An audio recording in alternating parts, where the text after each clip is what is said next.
ang tapad sa naigo sa bansitap kung isa ra gyud ang iyahang kuan, isa ra ang iyahang follower nga dako.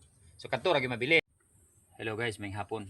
Murag dugay-dugay na gyud may wa magka kuano kay na busy sa kadaghan yung buluhaton niya. Murag lain naman pod i-video gyud ning amuang sagingan kay napangit na. Kay wa na gyud atiman. I mean, naka-try mi nga pila na lang duha na kabulan na kapit. Duha na kabulan kapin guys nga wala mi naka-spray sa dahon tungod sa hapit na manggod mahurot tanan. So para pod maka-less tagamay sa ato ang kuan gastos sa area. For 2 months wala namin nagkuan nag spray sa Sigatoka control pero nagadili paghapon mi. So karon na lang ni sa mga kuan siguro 20% or even 15% na lang ang nabilin nga bunga. So makita ninyo wa pagud maka kuano kini bang pili og sakto nga anak. Pero karon mao ni amo ang kuanan. Tutukan na karon kay para at least mo lang pod makapakaon na pud tagbalik. Decided na ta kung asa na gyud tong mabilin kay naa mo mga gagmay gun nga nakuha. So magkuan mi karon mag sucker pruning, final sucker pruning kani mao man kani siya nga punuan mo ni siya ang ibilin kadto kung naa mi pwede nga duha nga parehas kadagko nga kuan sucker.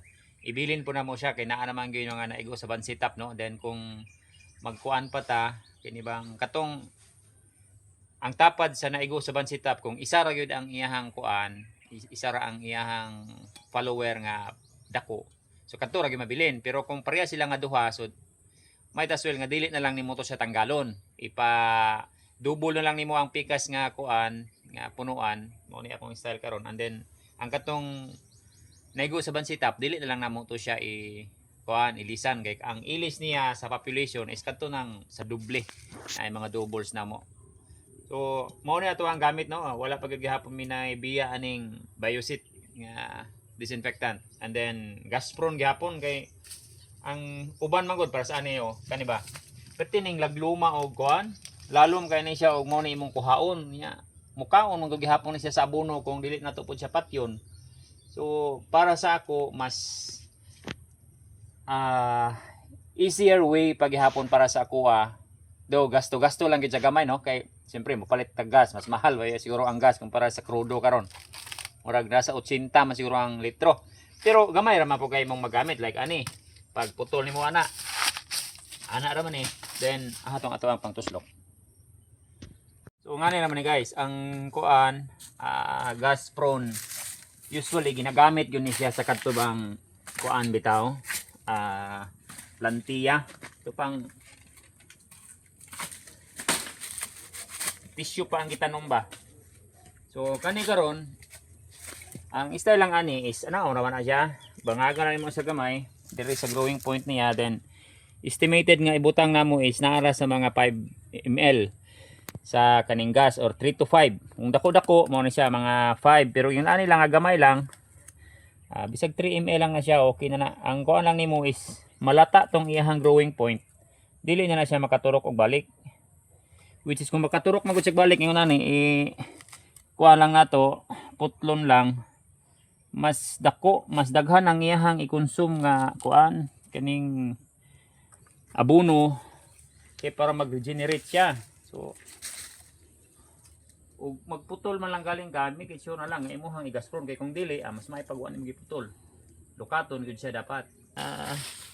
Lahi ang magkuan sa amo ay si Mrs. mo nagabutang aning gas then ako ang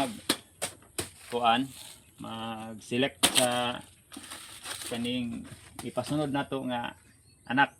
So dili gyud nato na kalimtan ang kuan every time nga magsamad ka sa saging magamit yun ani kay ang prevention yun na siya sa kanabang pagtakbo bitaw sa mga vascular diseases like muko, panama o kadtong kuan bansitap kay nayuban nga moingon ba nga sa bansitap daw dili man daw siya transferable by farm tools pero og atong tanawon gyud kung unsa ang nagapa-spread out anang atuang kuan kanang sakit nga bansitap is kadturang kuan mga sucking insects. Insekto na siya nga mopaak nga ri sa udlot. Nya pag once nga nakapaak to siya nga insekto ngadto sa kadtong naay sakit na daan, and then mahimo na siya nga carrier karon atong bansitap virus. So once nga mopaak na po siya dito sa pikas nga dili pa infected, maging infected to siya. So how much more kaning tools nga ginagamit nato nga kadako ani no? Kana bang kung ang fluids ani nga naa nay sakit, then maadto sa imuhang tools. Then moadto mag-cut ka na po dito sa next nga punuan nga walay disinfectant. So kita mismo nga kuan workers diri sa farm mo ay naga-spread out sa sakit. Which is mao na siya ang bansitap ang ingon nila og silent killer sa kuan kanibang plantation. Kay dili kayo siya kuan kana bang disastrous pero mapabayaan nimo siya mahurot yun ang imuhang farm. So mao na nagagamit mi aning kuan pang disinfect kay kung bag-o pa lang ni siya na kuan na igo sa sakit kana bang dili pa visible ang iyahang symptoms. So unsa man nato pagkabalo nga nasakit na day na siya, so kita gyud gihapon na nagapatransfer ana. So very important ang kanang disinfectant nato nga effective siya para at least man lang dili kita ang nagapasuroy, nagapa-spread out sa sakit. Sa Panama po no, ang kanang kuan magina siya kanibang soil borne. So pinaka-effective ana nga ato ang pangkuan once nga infected na ang punuan sa mga dagong kumpanya na is ilaha ginang ginakordon dili na sudlan kay para ang katong yuta nga naa dinha nga infected sa kadto nga punuan dili na matamak-tamakan, dili na nimo ma-spread out ang yuta nga naa ngadto.